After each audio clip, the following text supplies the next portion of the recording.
Hello and welcome to Riverland Women, the podcast which celebrates the amazing achievements and inspiring stories of women across South Australia's Riverland. I'm your host, Kerry Lush from the podcast station. I'm a freelance writer, podcast host and coach, and I'm a former ABC radio broadcaster. Join me each week as we meet some of the extraordinary women who call this region home.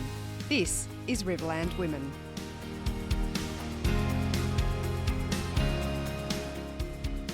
In this episode of Riverland Women, we introduce you to Anne-Marie Reeks. If you grew up in the Riverland, chances are she might have been your kindergarten or primary school teacher. But in recent years, Anne-Marie's journey has taken her beyond the classroom and into an exploration of self-discovery. Along this path, she stumbled upon the healing power of sound. For the past 6 years, Anne-Marie has been enriching the Riverland community with her captivating sound baths. But before we explore her sound healing journey, let's first uncover the question, who is Anne-Marie? I guess to describe who I am, I feel it's a bit like painting a picture. And to paint that picture, I start with the background, like background colours of where I came from. And so for me, I grew up between Millicent and Mount Gambier, and we moved between those two towns a few times, mostly with my father's work. Mum and Dad had delis, and I guess they are both important people in my life, my mother and my father. And so my father, he grew up in Mount Gambier, and he was very academic and, was dux of the school and very athletic as well. And he went on and studied pharmacy at uni but never quite finished. And my mother, she was completely the opposite. So she was born in a really small town in Apsley in Victoria and lived on a sheep farm. So they were quite poor. There were 6 children in her family and they didn't have shoes. They walked 5 miles every day to school, which is about 8 kilometres. And so she said she would come home with feet that were just raw and sore all the time. So she was one of 6 and my dad was one of 12 children. And so we kind of calculated a long time back that between all the aunties and uncles on both sides of the family, I have more than 63 first cousins. So my background is very colourful with lots of first cousins that I see from time to time. Mm.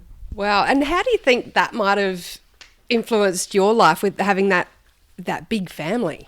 Big, yeah, a huge impact, of course. And so even as an adult now, we've got cousins that they understand you, they understand the structure of the family and the people of the family that you come from. And the other impact, of course, is me coming from a family of 8. So there were always people around, always children to play with or fight with.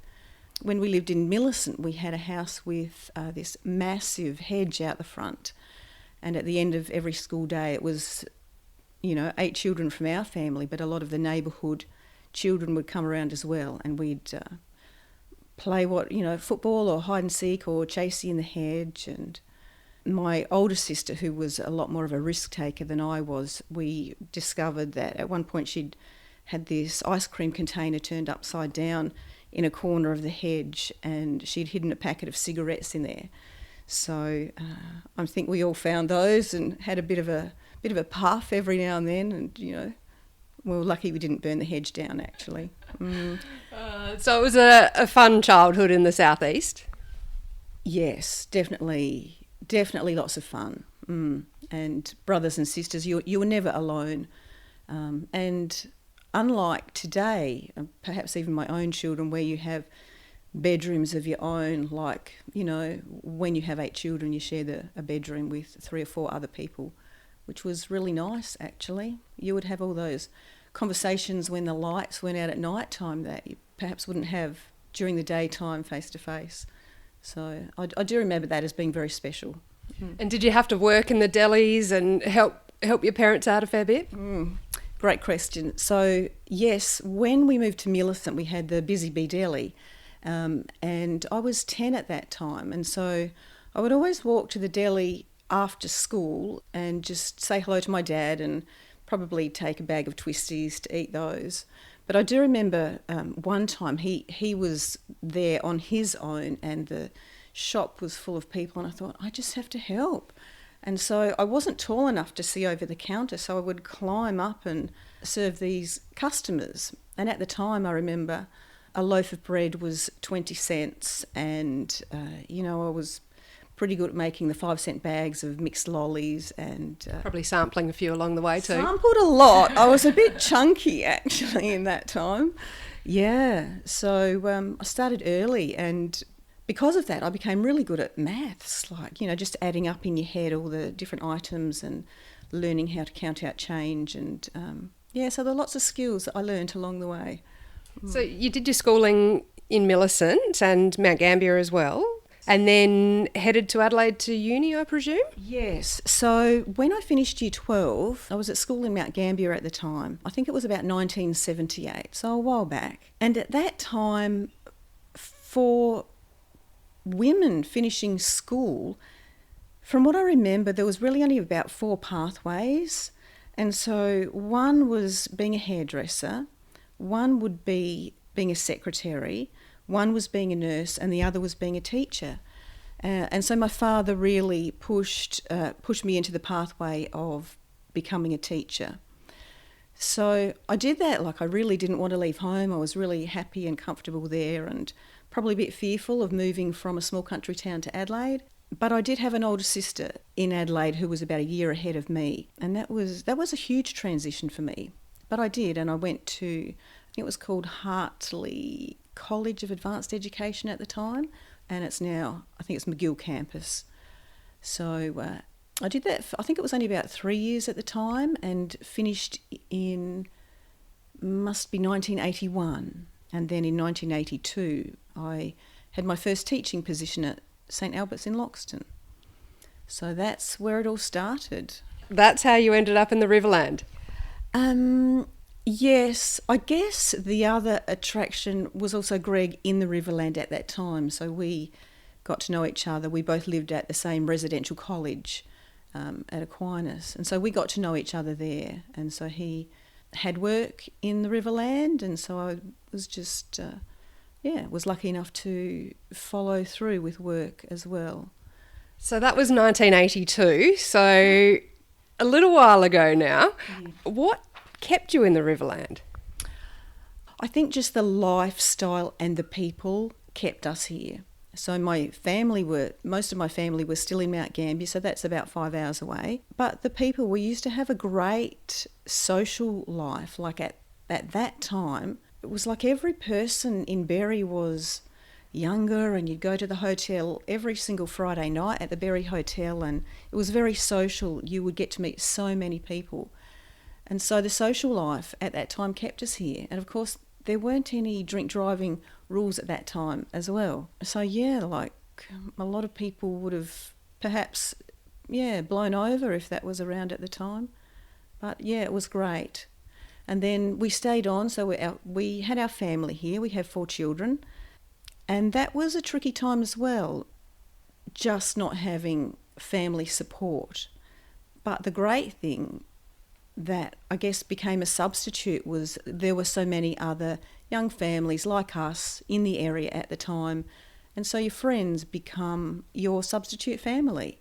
And it was wonderful. Like, we would have play groups together and go to each other's houses and socialise, and through the children, the adults became very good friends as well. So how old are your children now? Oh, they're getting a bit older. So our eldest child, Catherine, is I think 37 this year, and then there's Joseph, who's 35. Nicholas is 33, and our youngest Claire is almost ready to turn 31. It was very busy, really busy when they were younger. It would have been. And did you keep up your teaching through having children as well? When I had children, there was no such thing as maternity leave.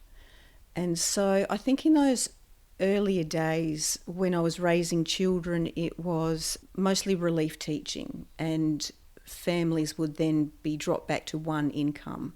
So Greg was the sole income earner at that time. But I wanted to stay home as long as I could with the children.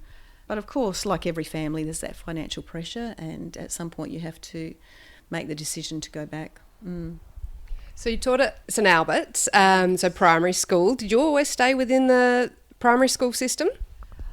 No, I've had quite a broad experiences with my teaching. So I've worked within the Catholic system and the state system in primary schools.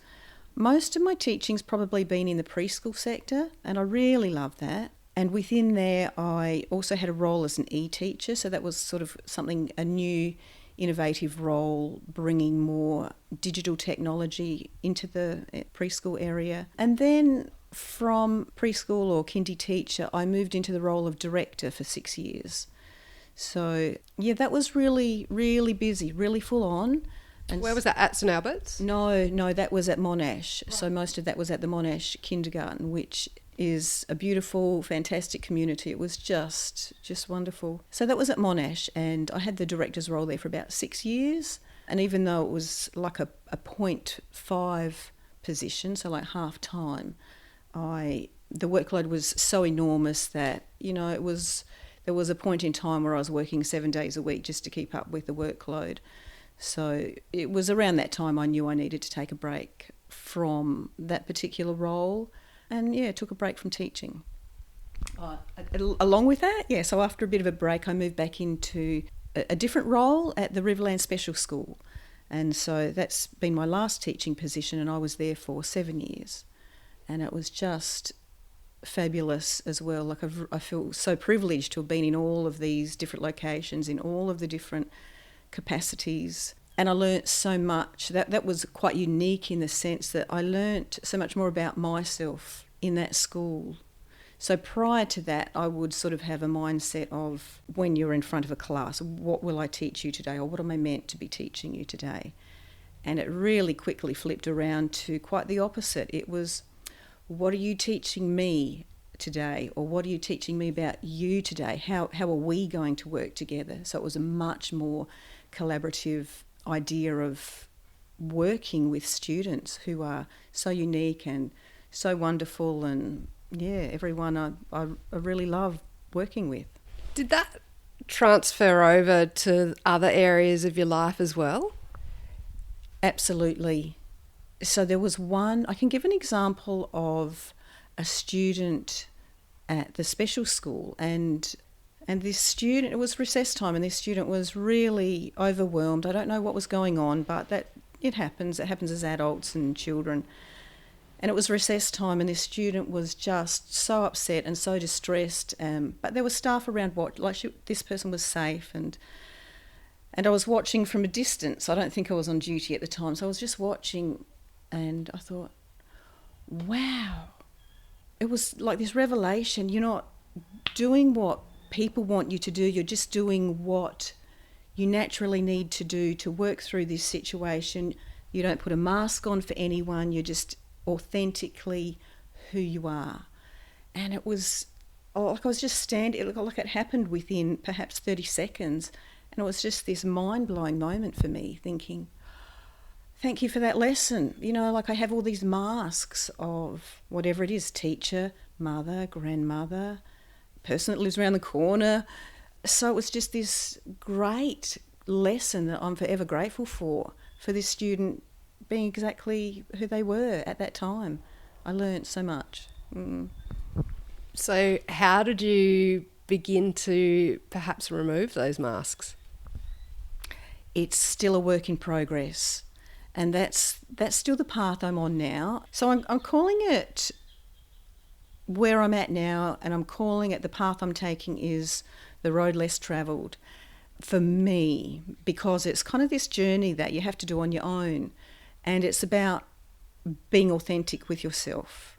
So it's not about what the community want you to be, or your family want you to be, or society, or Facebook, or social media. Like all of that just has to fade away, and just checking in with yourself of, well, who am I, and what is my truth? What's my truth about that? So I have to say my family do find it quite tricky, because I have changed as a result of that, as who they knew as their mother and who I am now stepping into my authenticity. So, but we're okay. I just, like they were concerned at one stage, and it's okay. So when we talk now, it's, well, in my world, I see it this way. I know your world probably looks a bit different, but yeah, it's just nice that we can still talk about that and be open. Now, I first came across you through my work with the ABC and the sound healing work that you do, which I've found fascinating. How did you discover that? Well, I was in the right place at the right time. It was during the time where I had taken a break from my position at the Monash Kindergarten as director, and I had forever loved the work of Louise Hay, who has written this book, You Can Heal Your Life. And there was about a month I was researching, and I thought, oh my goodness, there's actually a course in Australia about how to be a facilitator for her work. And so I ended up going to that. It was really expensive, but it was just fantastic. And it was during that point of time, so you have this community from all across Australia of people living together and working through the processes of understanding these a bit more deeply. And I actually got stuck along the way. So I'm going to say, not that you fail it, but they don't use the word fail. You know, you fail it was some emotional release thing. And I said, no. So what we allowed to happen one time was, it was a bit later in the week and I was still feeling really out of sorts. But this lady came along, it was a meditation, and she came along and was drumming behind us. And I thought, wow, what is going on in my body with this? And so at the end of that, and at the end of the day, I was speaking to the organiser and said, I just really love that. Like, do you think there's something that I can do with this lady? Her name was Donna. So we'd planned, the rest of the group went off to look at crystals, and there were two of us. There was myself and another lady who were both feeling a bit the same. And so this lady called Donna was drumming and was also using her voice. And I just ended up being this mess of tears and couldn't stop crying. And it's also hard to describe how that made me feel. But once everything had settled down, I said, what did you do? What happened to me then? And she said, oh, it's a thing called sound healing. And I said, I've never heard of that. What's it all about? So we had a good chat, and she pointed me in the path of a person in America called Jonathan Goldman, and he runs intensive healing sound courses in America. I don't think he runs them anymore. And so I knew that was my next step along the way, that I had to go to America and attend his sound healing course. And of course from that, once again, it moves from an Australian community of people doing Heal Your Life work to a global community of people who are following ideas that's quite new in the world. And, you feel a bit weird because, what is sound healing and how does it work? So since that time, so that was in 2013, so since that time, that's probably been 11 years now. Is that when the family sort of said, what is Mum on about? Well, they've always thought it was a bit strange. However, they think it's really strange, but every time in life if they come back home and they're really stressed, Mum, I think I need a sound healing, or can you give me a drumming? So as much as they kind of pay me out a little bit about it or have a laugh about it, I think deep down they probably know there's something genuine about this. Since then, it's just been this ongoing journey now of learning about sound healing and trying to share that. So within my global community, it's learning the leading edge information that's coming out at the time, and for me trying to share that, on my Facebook page. So that's Sound Healing by Anne-Marie, just with little 1 minute fun facts, just trying to demystify aspects of it that might make it easier for people to understand. So that's what I hope for. It's obviously helped you personally. How have you gone about bringing that to a broader audience or helping others? I do have the Facebook page, but the other thing I've done was I've partnered up with Uncle Barney, so Uncle Barney Lindsay, and we've been running community sound baths in Berry for about the last 6 years now. So I just love the fact that it's a beautiful reflection of our community of Indigenous and non-Indigenous people, and including Uncle Barney does a great job playing the didgeridoo and the drums. And we know historically that the didgeridoo was the very first sound healing instrument. And so both Barney and I are very aware. He notices it with the didgeridoo and I notice it with the drum. It's like this biofeedback happens. So you can be, like for me, it would be drumming around someone. So the drum will start out with a particular tone and then the tone of the drum will change and it makes, so you think, oh, something sounds a little bit different there. So we just chat afterwards and say, oh, I just noticed, your body sounded a little bit different in this space. Is everything okay? So some people will say, oh yeah, that has been a little bit sore, and other people will say, no, that's fine. So it's just a different way to understand your body, and yeah, I love being at the receiving end of hearing the didgeridoo as well. I think it's like the earth opening up and you're just being cocooned in the earth, and it's just, quite magical. How has it changed your life? The sound healing, apart from that very first and very impactful experience I had, it's changed in that has become a real focus for me, like knowing that other people might find benefit from that. The other part that it overlaps with really beautifully is drums, and so that's another area that have a really strong focus on. So I've had mentors in all these areas, and the thing that I love about it all is that I'm now a member in global communities with all of these, because it's quite a niche area, I guess you call it. And so just yesterday, I think it's about 4 years now, I've been involved in a global group. So they're all from America, and there's this one Aussie in there, and it's me. But we look at leading edge ideas in sound healing and with drumming, and we all bring that back to our own communities. So drumming for healing. Like, I just love the idea that when we hold a drum, it replicates us in a sense. Like, we have our own inner drum. So everyone has a heart, everyone has a heartbeat, and that's your inner drum. And so it's, that when you were in utero, the first sound the fetus ever hears is the heartbeat of the mother. And so it's just wired into everyone, the heartbeat rhythm. And so when we play the drum, we kind of connect to that very first sound that we hear and play with the heartbeat rhythm, but a whole range of other rhythms as well. And from that too, it's just learning so much more. So I have the medicine drum, and that has beautiful symbolism that goes with it, but learning other drums. So there's the floor drums like the djembe and tabano ones, and frame drums. So frame drums were the very first drums that women played. I think they were originally sieves, and they were played by women centuries ago. And so it's this time where I think women are beginning to remember that, oh, well, I've done this before somewhere. So it's historically or in their blood or in their memory somehow, or through their mother's heartbeat or their mother's mothers or their mother's mother. So it's on through the generations that somewhere people are getting called back to that. So using a variety of those things. And I just love the fact that I know what we're making available in the Riverland is kind of like leading edge. It's up with whatever's happening in America at the time and around the world. So I'm very grateful and privileged that I have the opportunity to do both, to be a part of that and to bring that back to our community. So what's next for you with sound healing and teaching and I guess, the years ahead? Next is probably cutting right back from teaching, and I haven't been in a classroom for a while now, so I will be continuing the work that I do, like with sound healing and drumming.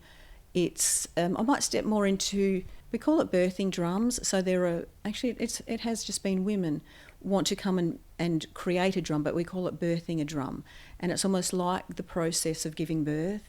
It's really quite special. So just to stay along that pathway, and learn more about shamanic work. So my work with drums has led me to understand Indigenous cultures a whole lot more, and questions of shamans and how they have worked with communities in the past. So shamans or the medicine people or teachers of the community, and and the questions that they ask and how they adapt with that. And so what I really love is the 4 questions that are asked. So they have beautiful answers, and I don't know if we have enough time, but the questions are: when did you stop singing? Because that's when you lost your voice. When did you stop dancing? Because you lost connection with your body and connection with your funny bone. Like, where have you lost your sense of humour? Or your wishbone? Like, where have you lost connection with the dreams that you have in life? Or the hollow bone, so that is your ability to, become a channel for the mysteries of life. And so, when did you lose connection with that? Another one is: when did you stop telling stories, especially stories about yourself, and which stories make you laugh? And it's a really powerful area because it connects you to memories and to people and to communities. And the last question is, like, when did you stop being enchanted by the sweet territory of silence? And so that's when you allow yourself to be in stillness and in nature and connect to your innate wisdom and the wisdom of nature as well. Which is a really hard thing to do in this day and age with so many distractions and technology and the mental load. Absolutely. Couldn't agree more, yes. For me, I've found myself a tree that I like to sit with and have that silent time. The other part with the medicine wheel and the questions we just spoke of, when we have our women's drum circles, I weave those 4 areas into the drum circle. So it's kind of like a bit of a medicine time, I suppose, without stating it, with every activity that we do. It's just gently woven in and included with everything that we do. So, I love that wisdom. So, and I will be continuing my shamanic studies as part of my future as well. Anne-Marie, thank you very much for having a chat with me and telling me a bit about your story, and thanks for joining us on Riverland Women. Mm-hmm. Thank you, Kerry. It's an absolute pleasure and privilege. And before you go, you did mention you had some of your drums here. I have one medicine drum. Okay. Yes, could we give that a bit of a go? Sure we can. So I love the symbolism with the drum. I know people listening can't see it, but the drum it's in a circular shape, and on the back it's laced, and it's like a star, and there's a 7-pointed star, and so there's beautiful symbolism that goes with that and aligns with the medicine wheel as well. So on the points of the star, we always acknowledge that 4 of those are for the different directions. One of those is for the Father Sky, another for Mother Earth, and the last one is for your ancestors. And so all of those points of the star are held together in the centre. And so when you play the drum, you hold that, and the centre part represents you. So when you hold the drum, it's like you are holding yourself in the palm of your hand as you weave in the elements and the earth and the sky and your ancestors. So it's like you're not alone. You're sharing this experience with the entirety of the earth. I can do a heartbeat. Okay. Do you want me to stand up, or am I better sitting down here? Or Yeah, you're okay there. Okay. Yeah. All right, we'll try and catch this on the mic. Okay, no worries. So I love to start the heartbeat rhythm facing the person, and I like to start where their heart is. So it's the heartbeat rhythm of the drum connecting with the heartbeat rhythm of the person. And I just ask people to feel, just to tune into how that feels, and just to go back into their remembering of, where they heard the heartbeat first. And the experience will be different for everyone, but it might, connect people back. The stories I hear are really quite fascinating. But some people can go back through generations to feel the energy or essence of their ancestry line. So I'm just going to do a 1-2, so the heartbeat. Do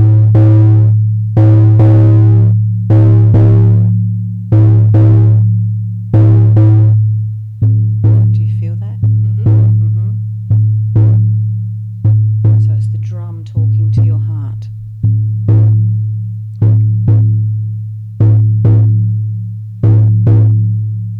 And usually we would just ask people to close their eyes. So take away all visual distractions and just focus on the rhythm.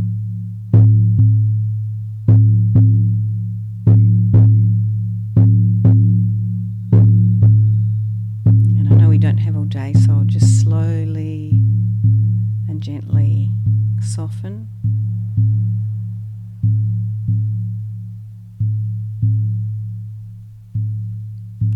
If we do it for a long time, it's quite hypnotic and trance-like in state. So I'm not sure how far you got down your... I could hear it change a little bit towards the end. Do you have to be in like the right frame of mind to be able to do that? You know, do you have to have yourself set up properly or be thinking right that day for you to really operate well with it? I have to be, like I mentioned before, the hollow bone. So before I am involved with a sound bath or a women's drum group, it's like I need to spend, it takes quite a while to set up, but I also need to spend almost like half an hour on my own, just feeling grounded. And it's like my mentor for drum making, she said, get your head out of the way. You have to become the hollow bone, get your ego, get everything out of the way. You become the hollow bone for information, whatever needs to happen, that you don't block that. So yes, I do have to get myself and my mindset in a really grounded, clear space for each of those experiences. Fascinating. Anne-Marie, thank you so much. Thank you, Carrie. I've loved every second. Oh, terrific. Thank you.